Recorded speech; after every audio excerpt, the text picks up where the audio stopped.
to the Dallas Mavericks in Game 5 of their first-round series. It was the worst playoff loss in the 54-year history of the Clippers franchise. The Mavericks are up 3-2. They can eliminate the Clippers Friday night in Dallas in Game 6. The Clippers were soft on offense and defense. It was their offense last night that alarmed everybody in the house. The Clippers shot 37% and made only 9 of 35 three-pointers. For some reason, James Harden and Paul George did a horrible job of following up on their great performance in Game 4 when they combined for 66 points. Harden and George made only 6 of 25 shots. George finished with 15 points, Harden only 7. Without Kawhi Leonard in the lineup, Harden and George have to get it done, and they did not deliver. They need to step up Friday night. No debates, no speculation, just the info you need. That's your KBLA Sports Minute. I'm Ray Richardson. More news, opinions, and conversation when we come forward on KBLA Talk 1580.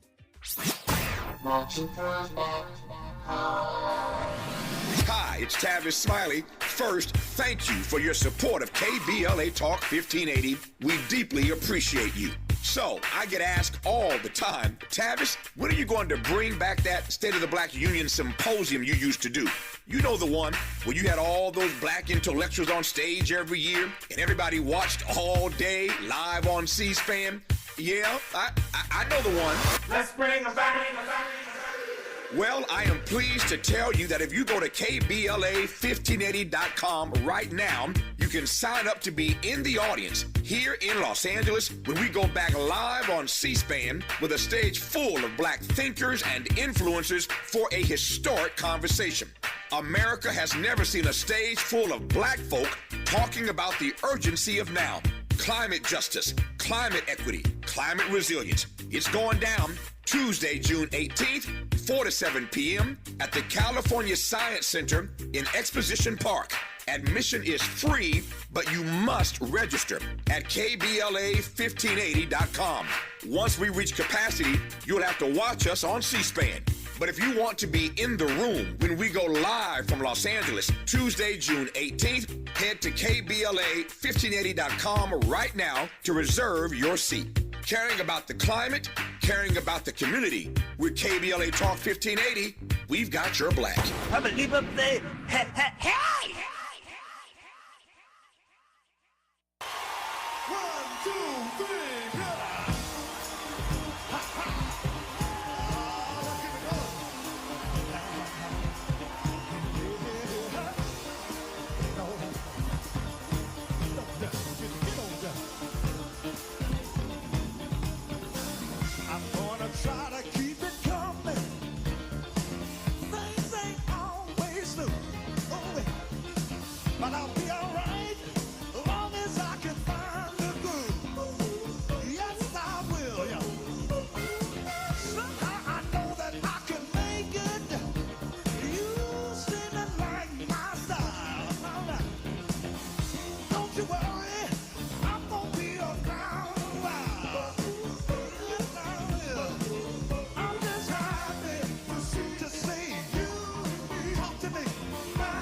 Live from historic Leimert Park in Los Angeles, California, I'm Tavis Smiley, and I'm so glad to see you and me back in stride again.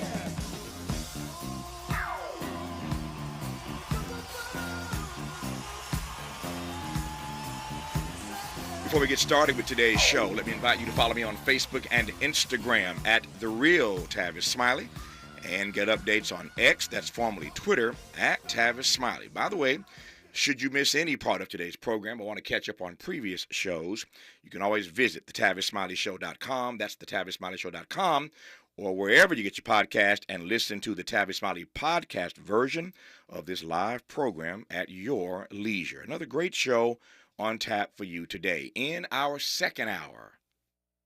When Obamacare came out, I was on that shit. I filled it out, didn't even wait for a policy number. Sooner they said approval, nigga, I ran straight to the doctor. Like, what you here for, nigga? I want a full physical. They're like, who your provider? I wrote Obamacare. Because that nigga cares. Now I got insurance. I want every test you got in this hospital from A to Z, nigga. Don't skip none of them. I want EKG, EGG, Pat smear, one of all, motherfucker. Yeah, I want ultrasound, mammogram, fathergram, Larrygram, an 8-ball, that's a half a gram. I want all my grams, nigga. We will get our laugh on today in hour 2 with comedian Earthquake, who wants all his grams. He returns to this show today in advance of his upcoming Netflix is a Joke Festival appearance. Should be some fun with Earthquake in our second hour. In our third hour,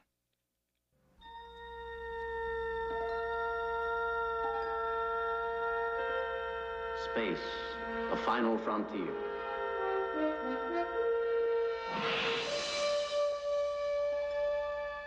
These are the voyages of the starship Enterprise. Its 5-year mission, to explore strange new worlds, to seek out new life and new civilizations, to boldly go where no man has gone before.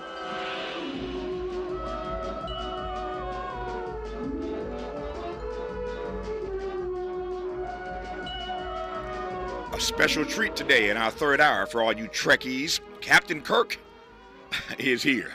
It's a career conversation with legendary actor William Shatner, who at age 93, is busier than ever. Get this. William Shatner has a new album. William Shatner has a new documentary. William Shatner has not one, but 2 new books and a Christmas cruise to Antarctica. I'm not even sure that 1 hour is going to be enough time for William Shatner, but we'll squeeze in as much as we can when we have a career conversation with Captain Kirk William Shatner in our final hour today. But in this first hour, 2 more conversations on the B side of this hour. Janine Jackson is program director at FAIR, which stands for Fairness and Accuracy in Reporting. She will share FAIR's assessment of so-called liberal media outlets when it comes to coverage of race, war, and power. But we commence today's show talking politics with Washington Post Syndicate columnist Ruben Navarrette Jr., who's also host of the podcast Ruben In The Center. Before I get to Ruben, this issue of what's happening on college campuses has become so acute now, become so laced with conversation and with controversy that President Biden felt the need to finally say something about it today. Here is your president. Before I head to North Carolina, I wanted to speak for a few moments about what's going on our college campuses here. We've all seen the images, and they put to the test 2 fundamental American principles. Excuse me. The first is the right to free speech and for people to peacefully assemble and make their voices heard. The second is the rule of law. Both must be upheld. We are not an authoritarian nation where we silence people or squash dissent. The American people are heard. In fact, peaceful protest is in the best tradition of how Americans respond to consequential issues. But, neither are we a lawless country. We are a civil society, and order must prevail. Throughout our history, we've often faced moments like this because we are a big, diverse, free-thinking, and freedom-loving nation. In moments like this, there are always those who rush in to score political points. But this isn't a moment for politics.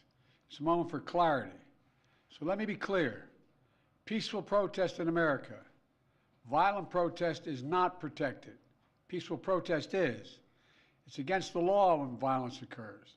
Destroying property is not a peaceful protest. It's against the law.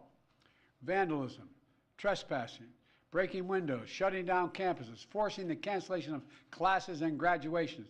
None of this is a peaceful protest. Threatening people, intimidating people, instilling fear in people is not peaceful protest. It's against the law. Dissent is essential to democracy, but dissent must never lead to disorder or to denying the rights of others so students can finish the semester and their college education. Look, it's basically a matter of fairness. It's a matter of what's right. There's the right to protest, but not the right to cause chaos. People have the right to get an education, the right to get a degree, the right to walk across the campus safely without fear of being attacked. But let's be clear about this as well. There should be no place on any campus, no place in America for anti-Semitism or threats of violence against Jewish students. There is no place for hate speech or violence of any kind, whether it's anti-Semitism, Islamophobia, or discrimination against Arab Americans or Palestinian Americans. It's simply wrong. There's no place for racism in America. It's all wrong. It's un-American. I understand people have strong feelings and deep convictions. In America, we respect the right and protect the right for them to express that. But it doesn't mean anything goes. It needs to be done without violence, without destruction, without hate, and within the law.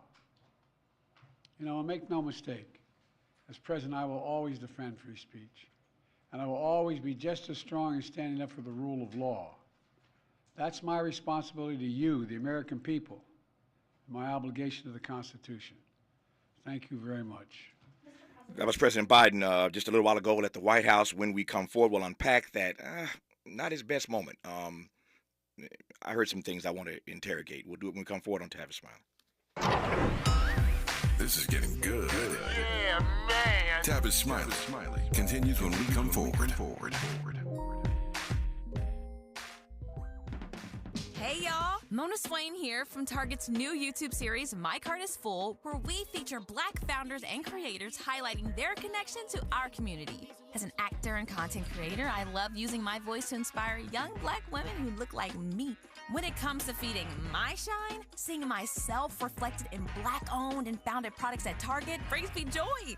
Together, we are Black Beyond Measure. Learn more at target.com/Black Beyond Measure. Cookie wants to be a professional wrestler. I'm Cookie Serratos and I'm 11 years old. She also wants to win all the medals. That's why Cookie and her family make every day count, squeezing out her best with Go-Go Squeeze. Okay, Cookie, let's break for a Go-Go Squeeze. Go-Go Squeeze fruit on-the-go pouches are a nutritious snack made from 100% fruit with no sugar added. Go, Cookie! Because when you nurture your kids, you squeeze out the best in them. Squeeze out the best with Go-Go Squeeze. Not a low-calorie food. Products range from 11 to 13 grams of sugar and 60 to 70 calories per serving. It's the farewell tour. Maze featuring Frankie Beverly and KBLA wants to send you and the special mom in your life. Sunday, May 12th at the Kia Forum. Make sure I'm right, girl, before I let go. Also featuring soul icon Anthony Hamilton. You the best of me. Amazing, amazing, amazing. And After 7.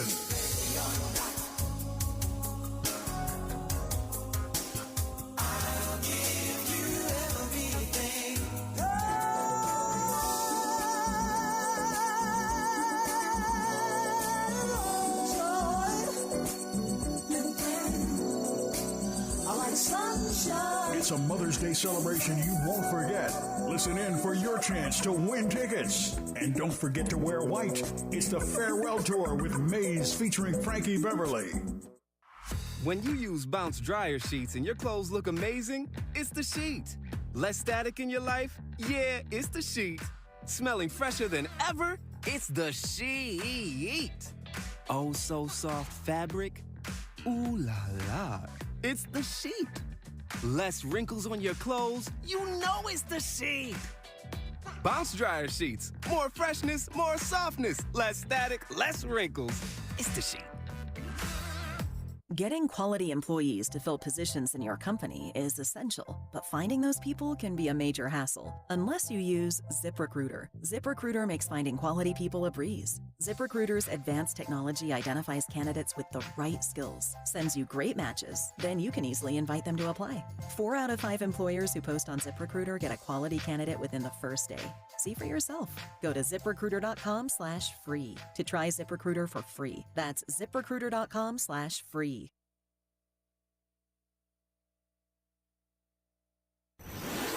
Let's get back to more of this rich dialogue with Tavis Smiley.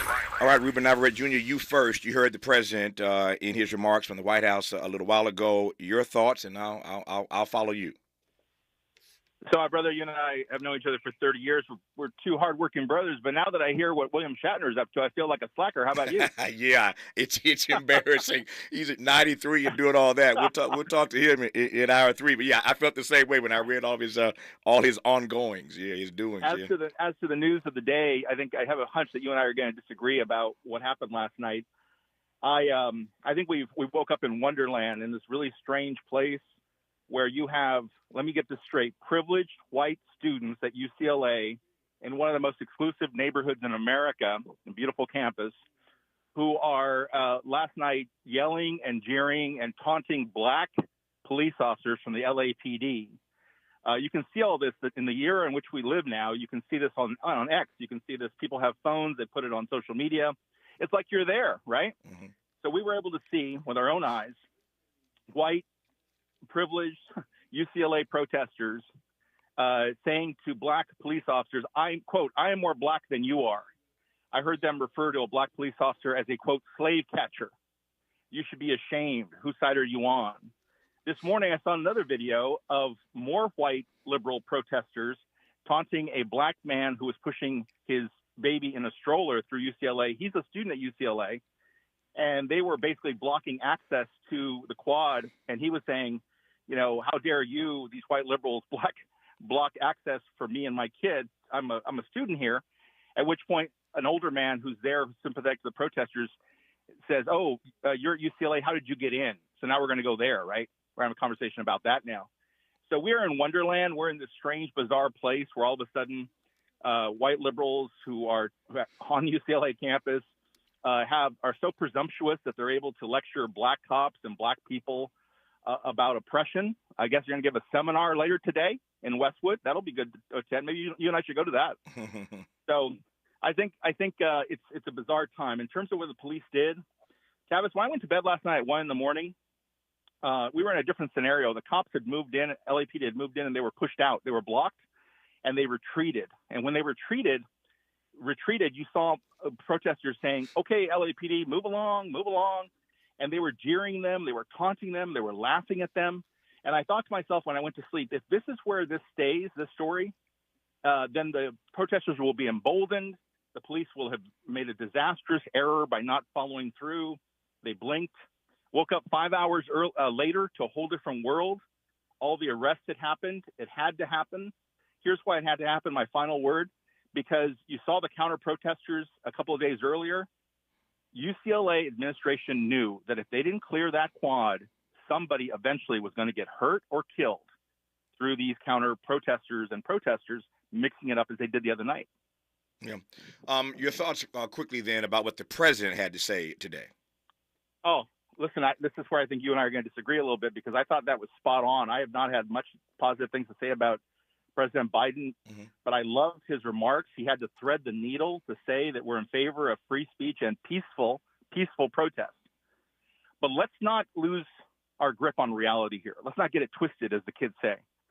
It is one thing to be at the March on Washington with Dr. King. Everybody's dressed respectfully in a suit.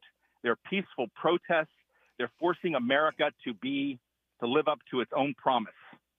Versus what we have at UCLA, buildings defaced, vandalism, Royce Hall is destroyed, people, blockades, debris everywhere, trash everywhere, anti-Semitism in New York City at Columbia, where they're watching Jewish students walk by saying Zionist pig, calling them names, telling them to go back to Poland, right?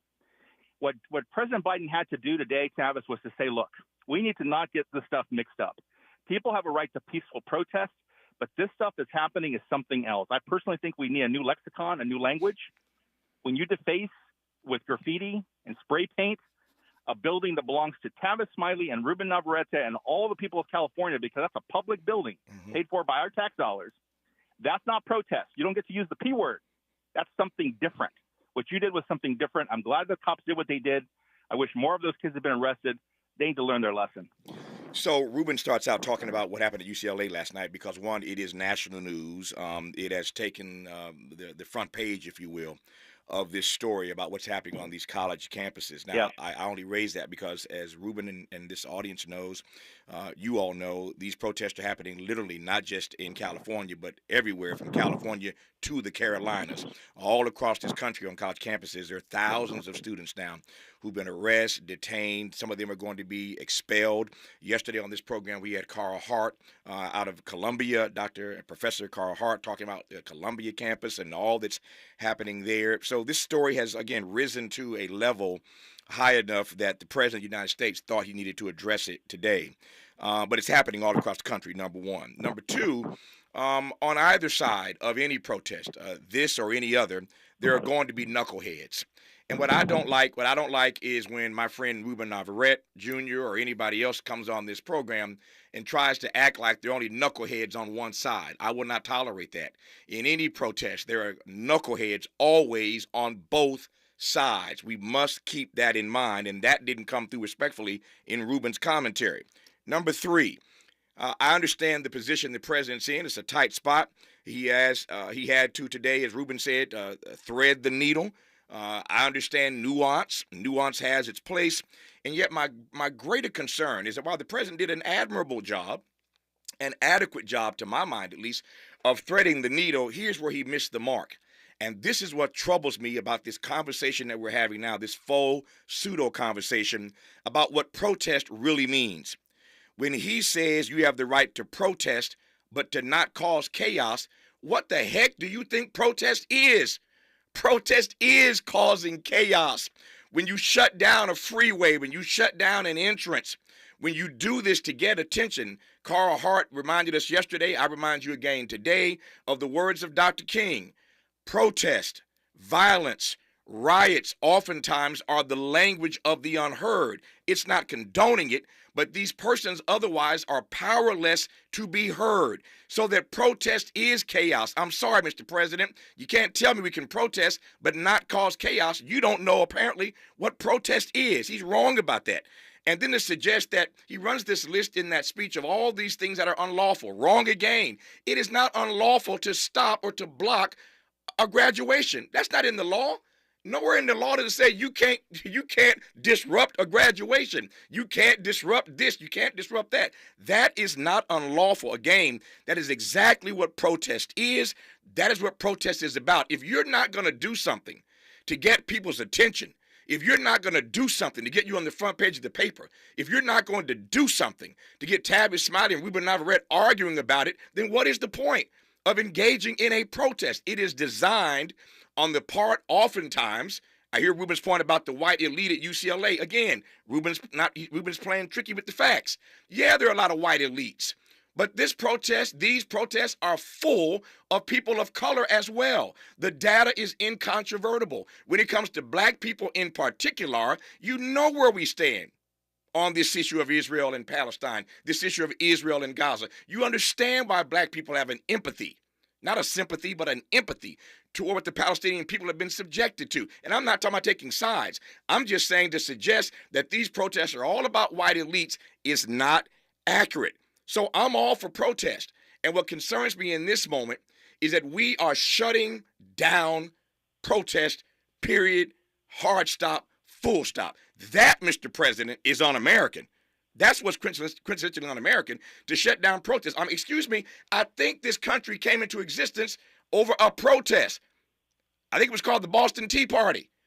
That was at the beginning of this experiment in democracy called America. So protest, I'm sorry, Mr. President, what they're doing is not un-American. It is quintessentially American to protest, to allow for conversation, for robust discourse and dialogue, to allow your voices to be heard. I digress for now. Ruben, your turn. Yeah, so I want to take on the central point that you've raised about protest, and protest necessarily always equals chaos. I think we need to be careful not to do that, not to make that connection. It's not true. If you look throughout history, it was a major in American history in college, but I love the civil rights movement. I took a course on the civil rights movement just on that. And if you see, for instance, like the sit-in at Greensboro at the lunch counter, that was not chaos. That was disruptive, yeah, but that wasn't chaos. And to look at all these people who have protested throughout the 1960s and through the last 20, 30 years and done so peacefully. The reason we had an argument in the 1960s between SCLC and SNCC and the Black Panthers and Malcolm X is because there was a difference of opinion in the black community as to how to protest. And I find myself, as the president does, in the camp that says peaceful protest is okay, violent protest is not. And I'm consistent on this. I mean, you said, and I didn't in my comments talk about the fact that there are knuckleheads on all sides. The thing about being Tavis, Smiley, or Ruben Navarrette is everything we say and do is recorded in the public record. All you need to do is Google you and Google me, and you'll find that on January 6th, when, let me get this straight, MAGA protesters, pro-Trump, mostly white males, stormed the Capitol, attacked police, knocked them to the ground, said kill him with his own gun. I, as a son of a cop, condemned that, still condemn that. I'll never forgive that. So that's how Ruben got to be in the center. I am going to be pro-cop, whether the bad guy challenging and defying police authority is a white male MAGA supporter with a red hat, or some radical protester at UCLA who, doesn't understand that when a police officer tells you to move, you move or you get arrested. And so I think what these people learned, and I said this earlier this week, what these young people are learning at Columbia and UCLA is the fundamental principle of civil disobedience. What they do not understand, they need to find their way to a library, and they need to do a little research and read Dr. King's letter from the Birmingham jail, where he talks about defiance being a great American tradition and how not all laws should be respected. What they missed, Tavis, is that they missed the fact that was written from within a jail cell in Birmingham. See, you have to go to jail. You have to get arrested to complete the cycle on civil disobedience. Henry David Thoreau got arrested. Gandhi got arrested. Martin Luther King got arrested. What these clowns do not understand, this generation, is they want to have the cake and not have the calories. They want to somehow go in and have their fun and jeer at the cops and tell black cops, hey, I'm more black than you are, and then defy the cops and not get arrested because, hey, I have a summer internship at Deloitte this summer. I can't let that get in the way. And so that is not civil disobedience. If you want to be Dr. King, then be Dr. King. But he went to jail. You remember, this as well as anybody, that famous dialogue with him and Ralph Abernathy at the Birmingham jail, where Abernathy looks at his friend and says, Martin, what are you doing in there in the jail cell? And Dr. King looks back at Abernathy and says, Ralph, what are you doing out there? Yeah. That is part of this history. And I'm not going to let baby boomers and others who want to somehow cast these protests in the same vein as the civil rights protests and the anti-Vietnam War protests. They're not comparable. This is a whole different ballgame. These kids need to play by the rules. If Dr. King was not too good to go to jail, these clowns should go to jail. And I'm not suggesting that person should not be arrested and go to jail if they are breaking the law. That's not my point, nor have I intimated or suggested that. Number two, I think some of these persons are okay with being arrested. That's what protest means. When you protest, you're going to get arrested. It makes a statement. So I don't know that these persons are necessarily crying about the fact that they're being arrested if they're breaking the law. What troubles me, and back to your point, King made it very clear that some laws are unjust and deserve to be broken. But protest in this country has its place. And my time is tight. Here's the essential point that I want to get across. That protest is quintessentially American. And what I don't like in moments like these is that we pick and choose to protest that we like.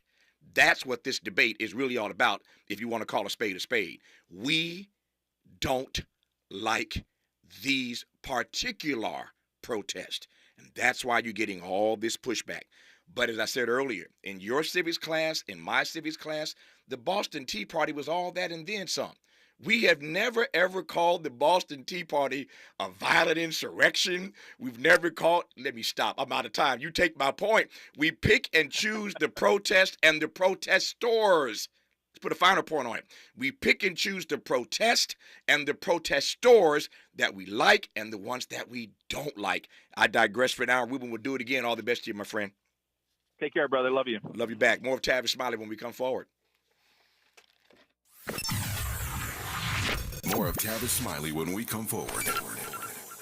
Paid for by government.com. Did you know? The United States Mint has issued a new Morgan silver dollar coin in proof condition for the first time. Not only that, they are also minted in 99.9% pure silver for the first time ever in history. Coin experts are calling this an amazing opportunity for anyone that knows the enduring popularity of Morgans. But you must hurry. Only 400,000 of these legal tender silver dollars were issued. These first ever Morgan silver dollars are brand new with stunning mirror-like finish, minted by the iconic San Francisco Mint. Call now and you're guaranteed a new first ever 99.9% pure silver proof Morgan dollar. To learn more, call 1-800-973-9717. If you order now, you will receive a free coin collector bonus pack, a $25 value, free with every order. Call 1-800-973-9717 now to secure your new Morgan silver dollars before they are gone. That's 1-800-973-9717.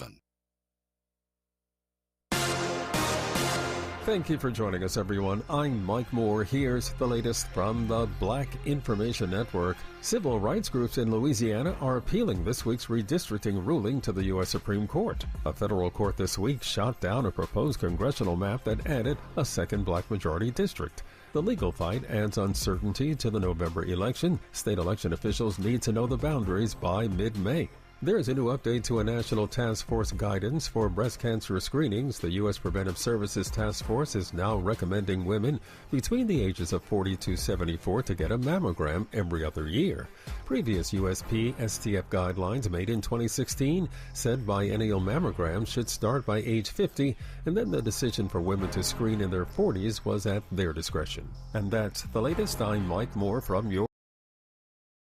Cool off with their new Summer Blizzard treat menu. Try new Picnic Peach Cobbler or snag a perfect beach treat like their new Peanut Butter Cookie Dough Party. The new Summer Blizzard treat menu is one you won't want to miss. Only at participating DQ locations. Happy taste good. Mattress Firm's Memorial Day sale is here. Save up to $700 on select mattresses from top brands. Shop a wide selection of quality beds at every price. Plus, get a free adjustable base with qualifying purchase at Mattress Firm's Memorial Day sale.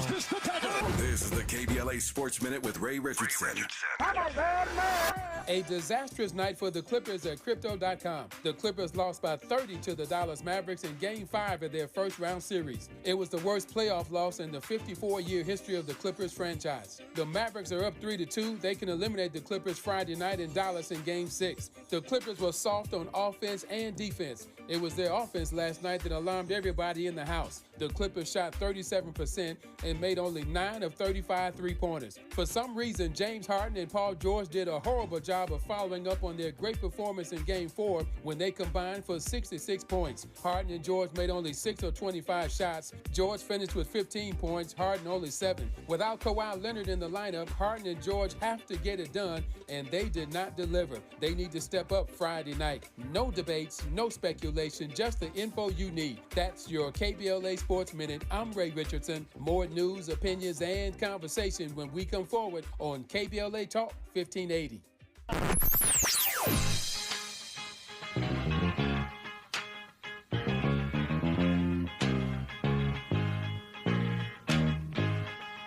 This is KBLA Talk 1580.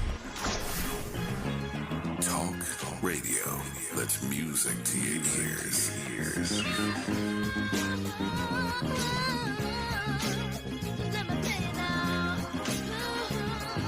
We're unapologetically progressive. KBLA Talk 1580.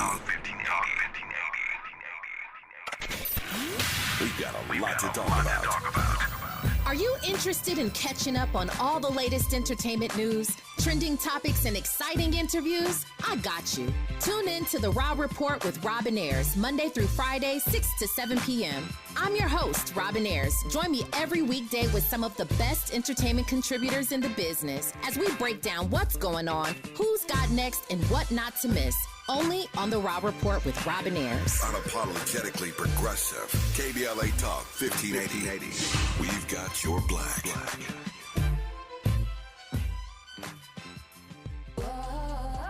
My friends swim no matter the season, but my moderate to severe plaque psoriasis can sometimes take me out of the moment.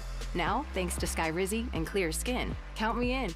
With Skyrizi, Risankizumab Riza, a prescription-only 150 milligram injection for adults who are candidates for systemic or phototherapy. 3 out of 4 people achieve 90% clear skin at 4 months. Don't use if allergic to Skyrizi. Serious allergic reactions and an increased risk of infections or a lower ability to fight them may occur. Before treatment, your doctor should check for infection and tuberculosis. Tell your doctor if you have an infection or symptoms such as fever, sweats, chills, muscle aches, or cough, or if you plan to or recently received a vaccine. Thanks to Skyrizi, there's nothing on my skin, and that means everything. Ask your doctor today about Skyrizi, the #1 dermatologist-prescribed biologic in psoriasis, and visit skyrizi.com or call 1-866-SKYRIZI to learn more. Sounds different, huh?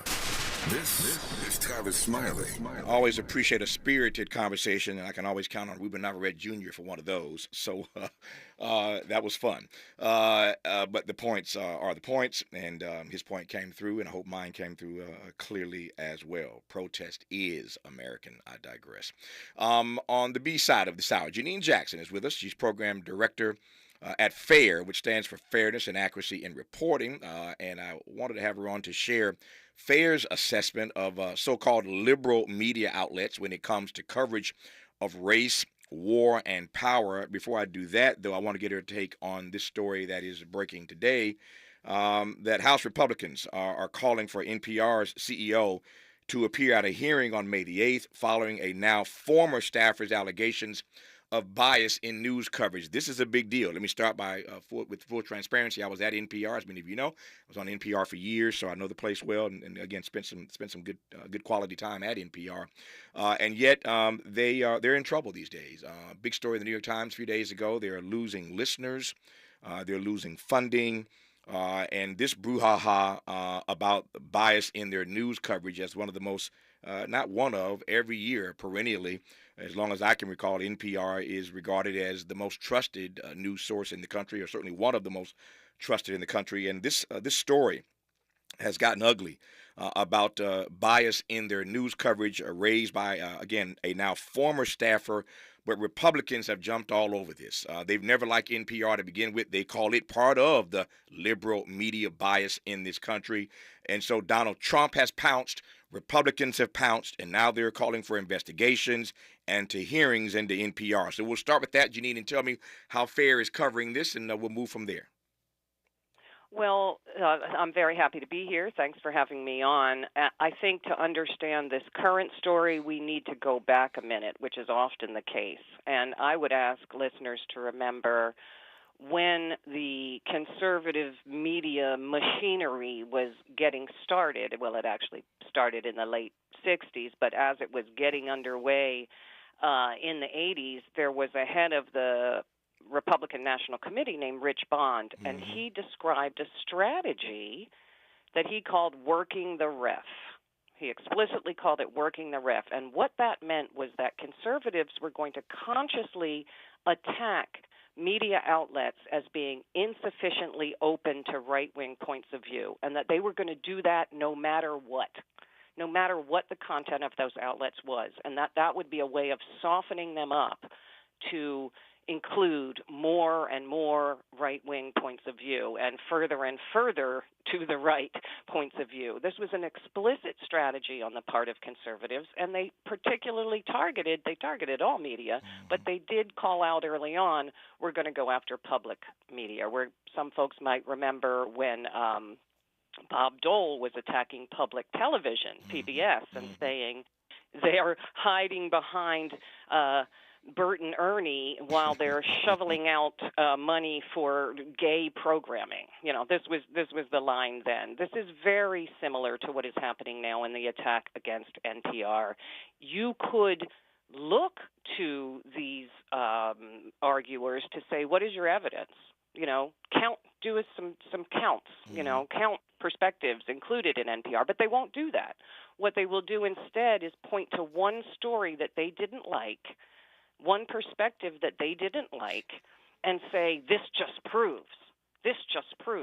Whereas people who work inside these outlets, and NPR in particular, will tell you, you know, golly, we were told to bend over backwards to, for example, make sure any coverage of a lie that came from Donald Trump was matched with a story about a lie from Hillary Clinton. They were told that even as reality said one thing, they were supposed to say, oh, no, you know, there's principled people on all sides, et cetera. So it's very, very important that we not lose the forest for the trees here, and that we recognize that conservatives have been enacting a strategy, a conscious strategy, to soften up media outlets so that they will become more and more right-wing, and this is just part of that. So I think that, Janine, two things can be right at the same time. There's nothing that you have said that I disagree with. Everything you've said is spot on, and as we'd said in the black church, amen. So nothing you said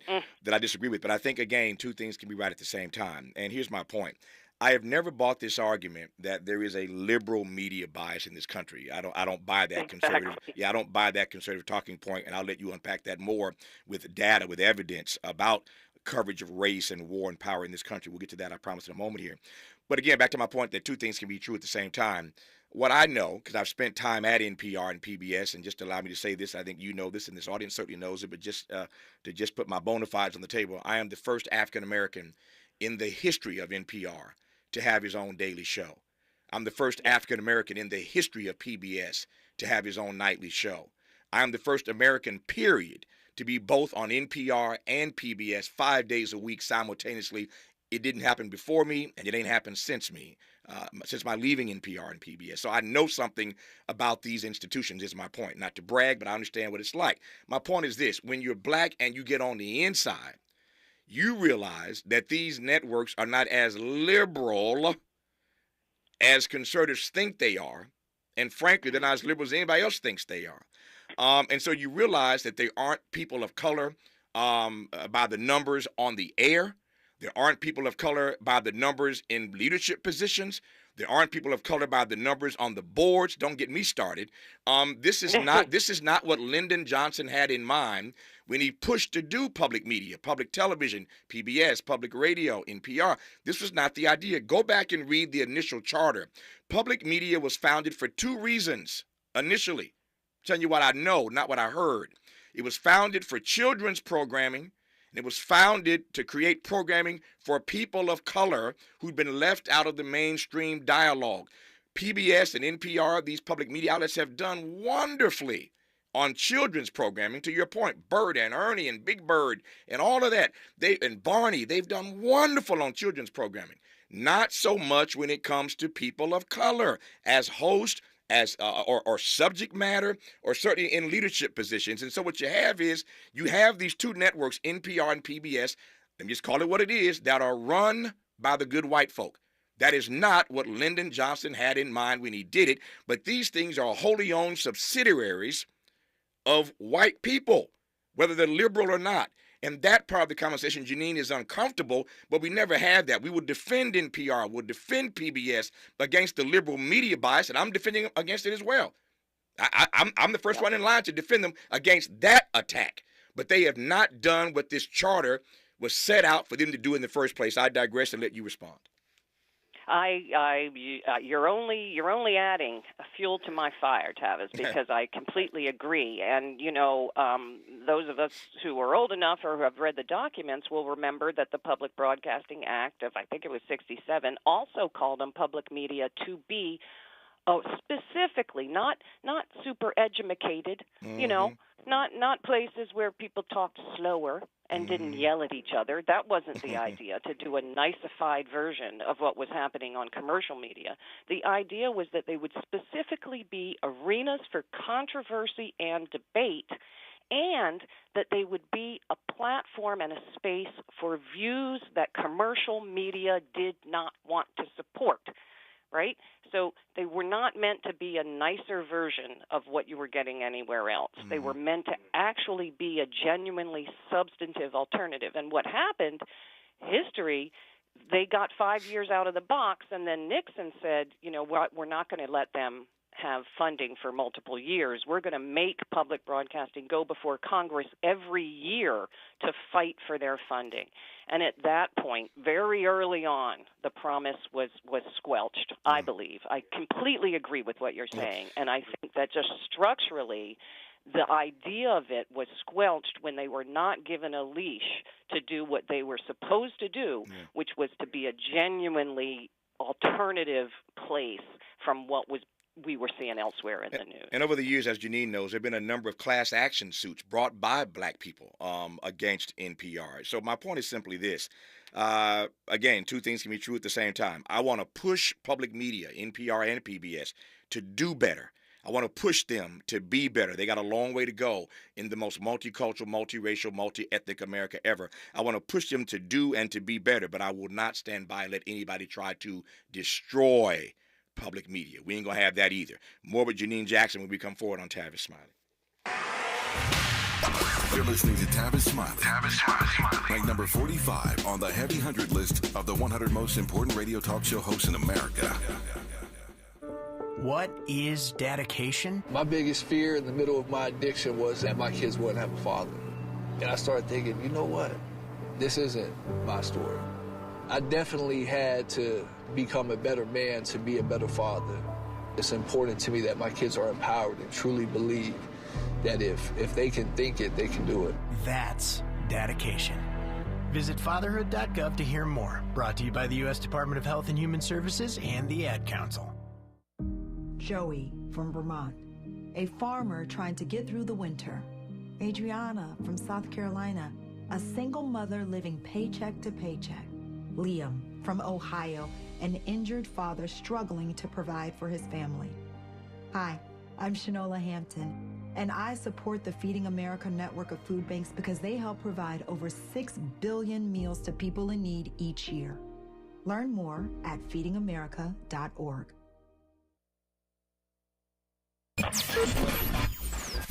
KBLA Talk 1580 is the fastest growing talk radio station in Southern California. Home to 50,000 watts and an audience reach of 12 million listeners. KBLA Talk 1580 is a pioneer for black audio content, including our groundbreaking $2 million climate justice campaign and the most loyal, influential audience. According to an independent research study by the polling firm Aviterus, for the second consecutive year, KBLA Talk 1580 is the most trustworthy, reliable, and credible news source for black audiences and beyond in Southern California. Let KBLA Talk 1580 power your advertising dollars. Our omni-channel custom marketing solutions are specifically tailored to connect with your ideal target audience. We leverage audio, podcasts, streaming, digital, social media, and local activations to get your message out to the black community. Get in touch with our advertising team today at advertising@kbla1580.com. That's advertising at kbla1580.com. KBLA 1580. We've got your black. The possibility of lung cancer can be pretty scary, especially if you're one of approximately 8 million current or former smokers at high risk. That's why SaveByTheScan.org wants you to know that now there's a breakthrough low-dose CT scan that can detect lung cancer early, and it only takes 60 seconds. You stop smoking, now start screening. For an easy quiz to see if you're eligible, visit SaveByTheScan.org. It could save your life. SaveByTheScan.org is brought to you by the American Lung Association's Lung Force Initiative and the Ad Council. With no fees or minimums and no overdraft fees, banking with Capital One is the easiest decision in the history of decisions. Kind of like choosing Derek Jeter as the pinch hitter for your baseball team. Jeter, you're in. We need a home run. I'll give it a try. I've swung a bat once or twice. That's out of here. Yep, even easier than that. With no fees or minimums and no overdraft fees, is it even a decision? That's banking reimagined. What's in your wallet? Terms apply. See CapitalOne.com/bank for details. Capital One N.A. member FDIC. Ready to re-examine your assumptions and expand your inventory of ideas? More of Tavis Smiley coming your way right now. More of Janine Jackson coming your way right now. She is the program director at FAIR. And I got all kind of stuff rolling in, Janine, watching my time. Let me ask you this quick question, which I think will frame. I want to spend the rest of our time talking about this notion of so-called liberal media bias when it comes to coverage in this country of race, war, and power. Tavis would be interested to know Janine's definition of progressive versus liberal, and whether or not House Republicans know or care about the difference. Well, that's a fascinating question. I go by an old definition I heard, which is the liberal is the first person out of the room when a fight breaks out. Okay? So liberal says... That's funny, Janine. That's very funny. Yeah, I love that. Yeah, please. It's not original to me, you know. But I stand by it because liberal to me is a comfortable position. It's a position that says, I just think progress is natural. And frankly, I think a lot of corporate media spin this tale of progress as being progress, racial equity, gender equity, all just kind of naturally unfolding. You know, when we know, all of us know, that the reality is harder and that you don't win anything that you don't fight for. Mm-hmm. I think it's a very comfortable position for media outlets to say, the status quo is working. Just give it time, with all deliberate speed, because the status quo works for them and changes threaten them, So the difference is, to my mind, and I would say radical rather even than progressive, there are some of us who recognize that the system is working and it's crushing us. It's crushing lots of us, and it's elevating a tiny select few of us. And so it's not about tweaking the system, it's about radically changing the system, and I think we have to have those conversations. And if the free speech media aren't the place to have those conversations, then where the heck is? And what has the corporatization of media meant for the way we cover race, war, and power? Well, let's always just think of it as journalism is a public service, information is a public good, but media is a business. And as we've been saying earlier, these are historical choices. This is not how it has to be. Journalism has a beautiful promise and can do beautiful things, but media as a profit-driven business in the United States in 2024 means that you simply are not going to hear a sustained and substantive critique of the powers that be, which are racist, elitist, wealthist. I just made that word up. I like but it. I like you're not going to hear, that there are deep and radical changes that need to happen for our society to be fair, to include people, for folks to have a fighting chance. You're not going to hear that in a media that are literally having their checks paid by very, very powerful companies that are benefiting from the status quo. So, that sounds crude, but I think it really is that simple. And a lot of folks are going into journalism believing that they're going to be able to tell the truth and let the chips fall where they may.